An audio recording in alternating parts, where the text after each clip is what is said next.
A very wise person said to me a while ago that everybody's life is like a movie, that it's made up of lots and lots and lots of individual shots or frames, that you never actually ever get to see the whole movie of a person, but you get to see certain frames of their life. So I want to invite you into some of my frames, some of my moments in my life where God has done amazing things for me. I'm a Victorian. I was born in Melbourne and I grew up in country Victoria in a little town called Jindervik. And I went to church from very little. I was dedicated in the Uniting Church. I was sprinkled later on in the Uniting Church. So I went to the Uniting Church in a bigger town called Newham South. Then when I was about 17, 18, I went with a guy that I was going out with to an even bigger church in a bigger country town called Warragul. And that was a Church of Christ. And I had the best time there.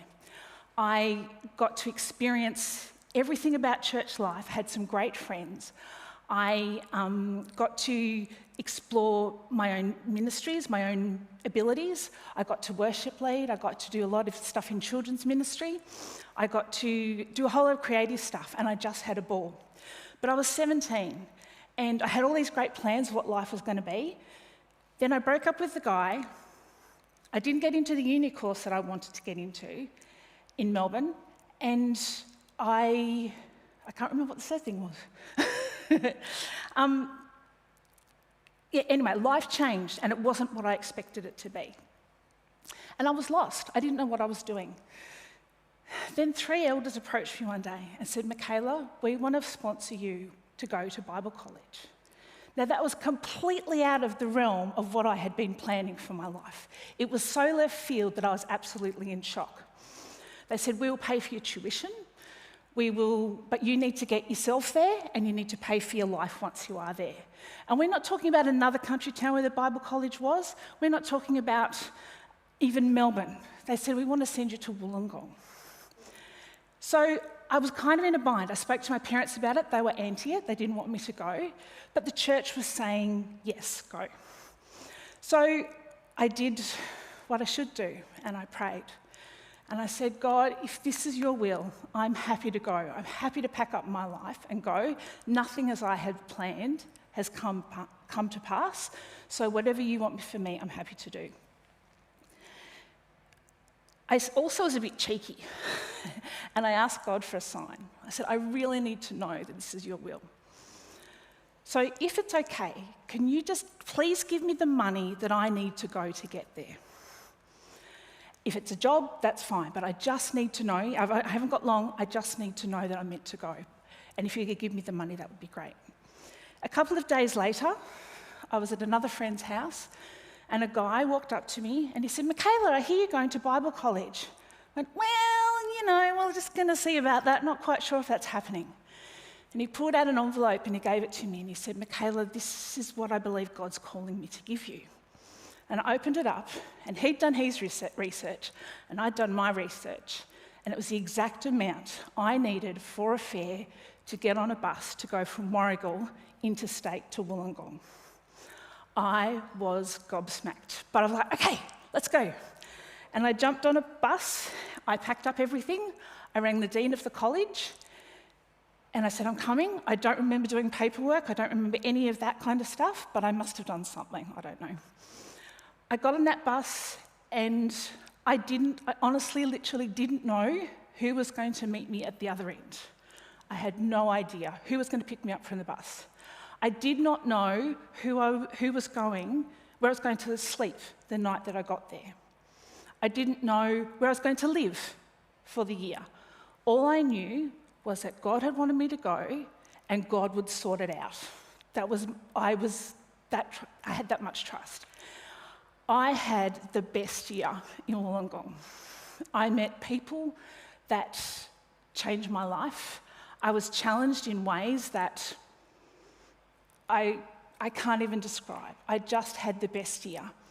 And one of the best things about being in Wollongong was I met a friend of mine called Tammy. Tammy was heavily involved in children's work, and she took me under her wing. She nurtured me, she mentored me, she exposed me to experiences that I'd never done before. And she encouraged me, and she kind of threw me off the deep end in some places and said, okay, swim. And I had a fantastic time. I'm still good friends with a lot of those people that I met all those years ago. I got to do Minis Camp, which is now called Sync. I had my first experience of that. And every other opportunity I could find, I threw myself into. I was only in Wollongong for a year. I felt like it wasn't my call to stay there. And I went back to Warragul afterwards, and I was doing family daycare for a little while, looking after other people's children. And then I went to TAFE, and I started studying a 2-year, very intensive course for, they used to be called mothercraft nurses, they don't exist anymore. And I was doing this course. And towards the end of the 2 years, we were starting to think about moving on and what jobs we were going to be doing. I knew I didn't want to work in childcare, in a childcare centre, but I didn't know what it was I wanted to do. But I had this stirring happening within me. Something was going on again. And like I said earlier, I was a little bit cheeky, and one of the lecturers said, I want you to prepare a resource, she said to everybody, we want you to prepare a resource of all the local agencies that you can take children to who have special needs. Because children with special needs weren't as mainstreamed as they are today. And I looked at her and went, I don't need to do this. She goes, why? I said, I'm moving to Sydney. She said, what are you doing? That's fantastic. What job have you got? Oh, I haven't got a job. Well, what are you going to do? I don't know. I'm just moving to Sydney. She's like, well, if you haven't got a job and you don't know what you're going to do, are you applying for jobs? No, I just know that I'm moving to Sydney. She said, well, seeing you haven't got anything planned, you need to do this assignment. I did the assignment, and without a word of a lie, a couple of days later, Tammy rang me, and she said, Mick, I've got a job for you. Cool, what are we doing? She goes, no, it's not here. It's not in Wollongong. She said, it's in Sydney.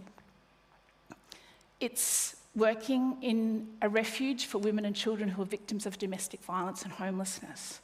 She said, I was offered the job, I can't do it, my life and my ministry are here in Warragul, but you are the person, when they said to me, who would you recommend for this role? You're the person that I said should have it. So it's yours if you want it. Cool, yep, this is out of the realm of childcare, and it's something different, and it's in Sydney. I'm going. I flew to Sydney, I had an interview, and I was offered the job. And once again, I packed up and moved interstate to Pendle Hill, where I had another 5 or so years of the most emotionally challenging, exhausting, but rewarding years. I was challenged in my thinking, my faith, my isolation, my community of friends, my role on a team, and my everything. Now I want to pause my movie here, because there's 3 things I want to bring out. One was that God knew me. I knew from everything that happened leading up to this point that God knew me. 2, he had a calling for my life that was way out of the plans that I had. And 3, that plan was bigger than I had ever dreamed or imagined. And I still hold to that today, that he knows me, that he has a plan for me, and often that's going to be out of what I anticipate it being. During my time at Pendle Hill, for the most part, I had the most amazing support system. I was part of a team of 20. I had pastors with me, I had refuge workers working alongside me, I had chaplains in the team. There's about 20 of us. And it was just an amazing experience, awesome time. But as what happens in any domestic violence refuge situation around the world, you see things that you can never unsee. And it challenged me in ways I never could have imagined. I saw children being born to women who were still being beaten in their pregnancy or while they were sick. I stood in houses of people who had had their house firebombed by their ex-partner, and They were kind of scraping for things that they could take with them into their life. I was with people as they buried children or buried loved ones who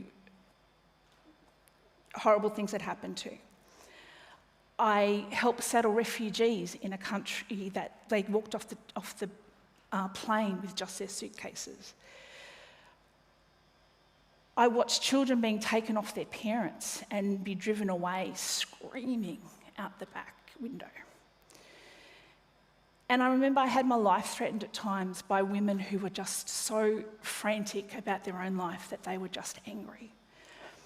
Yet each woman and child had their own story and deserved every single ounce of love that we could give. During that time, I met and got engaged and married Pete, and that all happened in 11 months. And that was a journey 21 years ago one of the best journeys yet. But our families at the time, not long after we got married, both had their own traumas happening as well. So we were newly married. He had his trauma going on in his family. I had a trauma going on in my family, and so both our families were rocky. And then within another few months, the church that I was with imploded. So again, I want to pause. I knew that I was known, I knew that I was called, and I knew that I was part of God's plan. But at the same time as all of those things, I was emotionally exhausted. I was overwhelmed by all that I saw and experienced around me, and I had started to grow incredibly anxious. And so I sank. I started to get depressed. I started to struggle with anxiety. This came up. Kevin, can we have the first slide, please? This came up on my Facebook feed a couple of weeks ago, and it just spoke so deeply to me. A depleted girl can quickly become a defeated girl when she lets her emotions dictate her reactions. It's from Lisa Tyker. She's a Christian woman who I follow. This was so me. In the mixing pot of refuge work and feeling overwhelmed by what had happened in Pete and my personal life and in the church, I was done. And today, I still carry the shadow of that heavy emotional crash within me, just below the surface. I'm aware of it, aware of how fragile I can be. But I still carry God's calling and knowing me and calling me into his plan. Let's change the scene a little bit. I made my boys come this morning. Boys,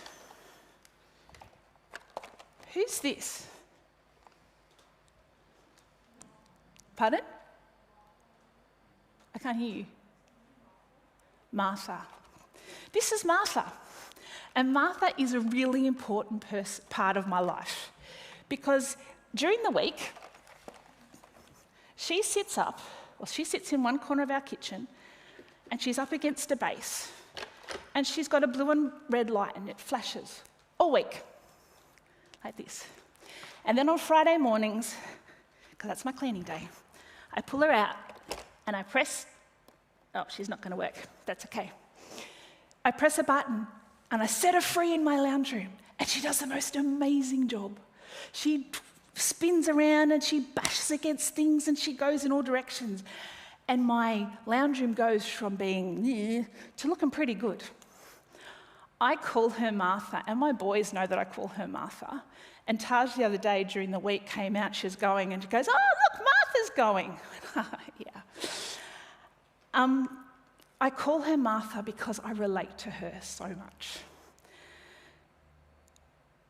I am just like her. I know that when she's fully charged, she can whiz around and she can do amazing things. But after a while, she gets tired.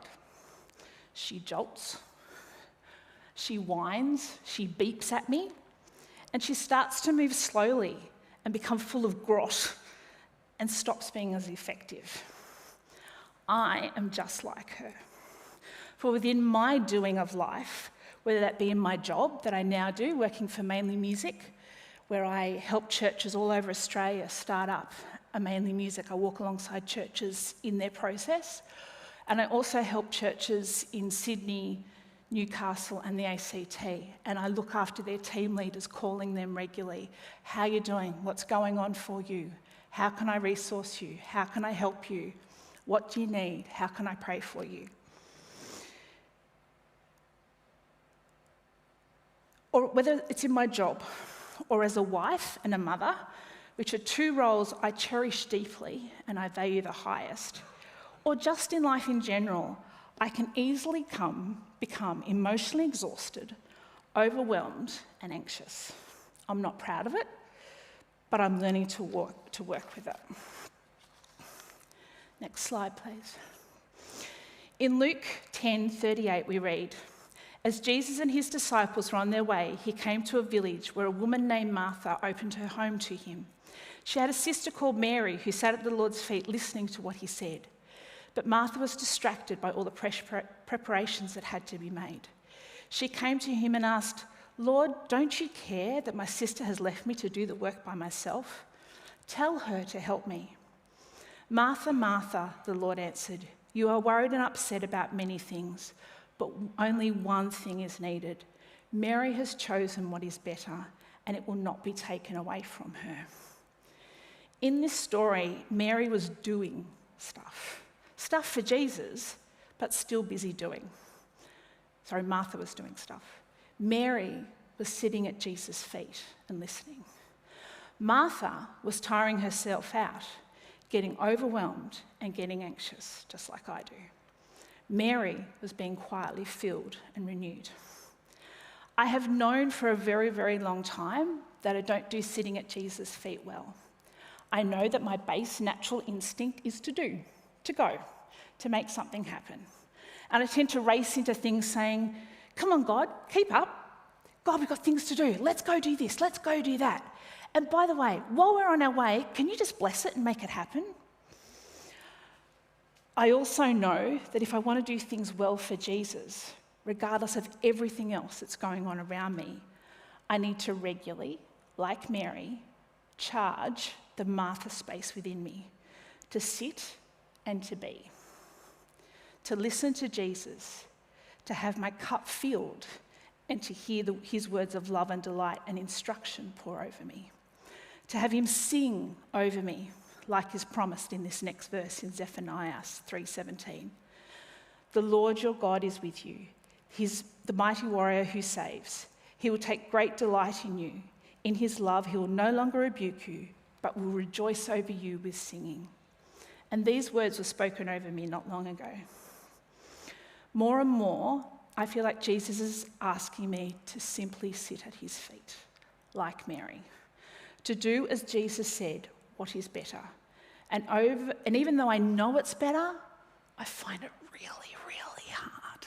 Do you? Do you sometimes find it really, really hard to sit at Jesus' feet? I know that from experience, from the refuge and from life, that I can't be a doing Martha if I don't have a solid experience of receiving Mary within. In this book by Tommy Tenney, called Chasing God and Serving Man, he writes, "Mary and Martha come together in his presence, and somewhere between Mary's kitchen and Martha's worship, you are going to find Jesus." In 2021, I want to learn to sit quietly at Jesus' feet. Thank you for listening to my story.